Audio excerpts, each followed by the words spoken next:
Hello there, H+III+T, to boot that dang on time. Now, while there are a lot of people fighting over championships all over the world of professional wrestling, there is only one championship on the internet that matters, and that is the SeverTheBond World Heavyweight Championship. And I bring that up because I am the SeverTheBond World Heavyweight Champion, and I paid too much money for this belt to not have it in every video, but that's not here nor there. Y'all know how Prediction King works by now, gosh dang it!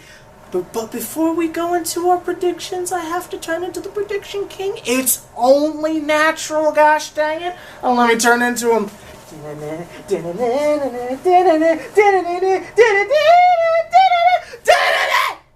I am now the Prediction King. Let's talk WWE Backlash. Let's go.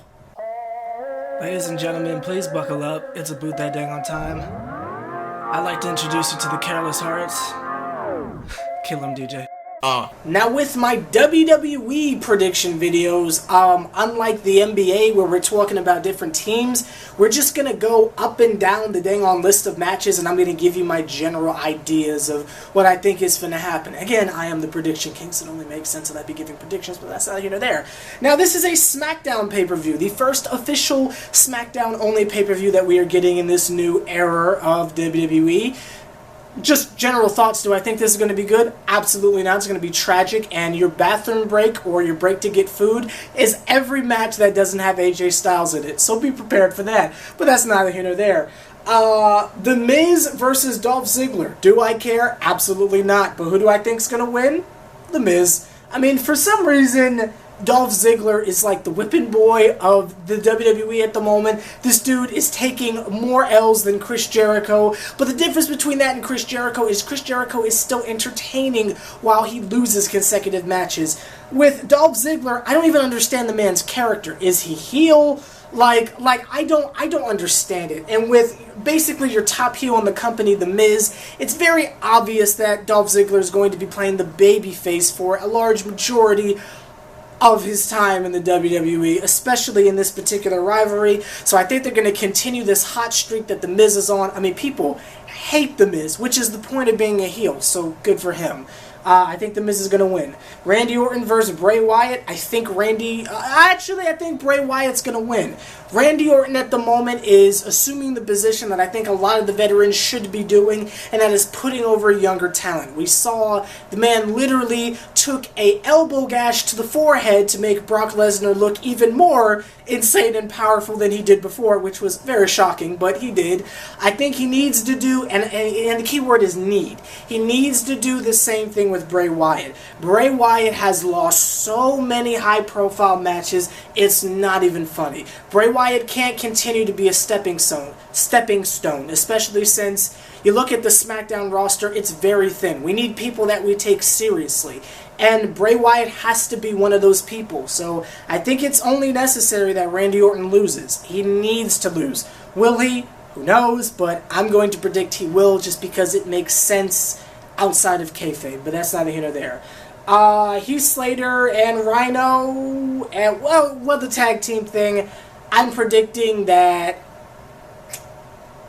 I think whoever Heath Slater and Rhino are facing, whoever that ends up being, because the Usos turned heel and everything, I think Heath Slater's going to lose just to continue the storyline. Because think about it, if Heath and Rhino get the tag belts and Heath finally gets his contract, right? That storyline ends. Where does Heath Slater go from there? He goes back to being a jobber, like his dear friend Jinder Mahal. So I think he needs to keep losing to make him this lovable babyface. Basically, what they're trying to do with Dolph Ziggler. That's just me, and that is also what I predict. In the six-pack challenge for the WWE SmackDown Women's Championship, that is such an awkwardly titled name. Why couldn't it be the women's, like the WWE Women's World Title and the WWE Women's Universal title, right? Why just put SmackDown on it? Like, there's the Raw Women's Champion and the why not keep it consistent with the brands? I don't know, but that's neither here nor there. Just like there's not like a Raw World Heavyweight Champion and a SmackDown World Heavyweight Champion. Have that consistency throughout the... I'm wasting my time. No one's going to listen to me, but that's neither here nor there. Who do I think is going to win? Probably Nikki Bella. I think so. I think it would be cool if they gave it to Naomi, but they probably won't because we know what's up at WWE, but that's neither here nor there. I think Nikki Bella will win just because she is over as Jive. Maybe we'll get lucky and Eva Marie will make a return. I don't know, but I'm pretty much predicting that Nikki Bella's going to win. I don't like Nikki Bella, but she's over as Jive, so good for her. Also, how long were, I forgot the man's name, Alberto Del Rio and Paige dating? Because when I watched Total Divas last season, well, not last season, but the season before that, she was dating like that guy from A Day to Remember. So when did she start dating Alberto Del Rio? Totally went over my mind, but that's not over my head, excuse me. The only other match that matters is AJ Styles versus Dean Ambrose. I have made my opinion clear on this on multiple occasions. AJ Styles has to win. He has to win. You can't have that man lose to another member of the Shield. That kills all possible momentum that they've built for AJ Styles. If you had him beat John Cena, it does not make sense that he can't beat Dean Ambrose. It just doesn't make any freaking sense. You gotta let it happen. And again, you gotta give Dean Ambrose someone to have a legitimate rivalry with, right? If he just defeats AJ Styles without any effort like he did Dolph Ziggler, then what is there left for Dean Ambrose to do?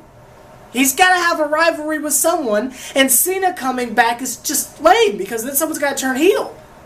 It only makes sense to me. What I would like is if we got quite possibly, and I know it's not going to happen, but maybe if they did like how they're doing with Seth Rollins and Kevin Owens, right? Maybe there's like a double turn. And AJ Styles turns face and Ambrose turns heel. Wouldn't that be more entertaining? Because, I mean, let's face it, everybody loves AJ Styles. And wouldn't you like to see Dean Ambrose embrace full heeldom? Right? I would, but that's not there. That is my predictions for dang on WWE Backlash, which is tomorrow.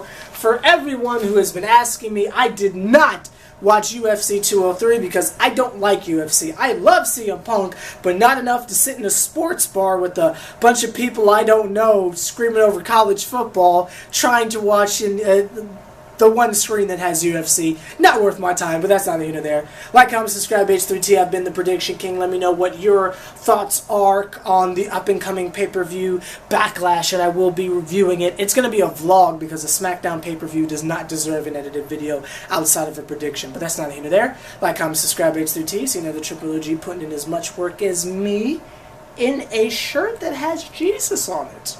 Do me a favor, point him out. See y'all later.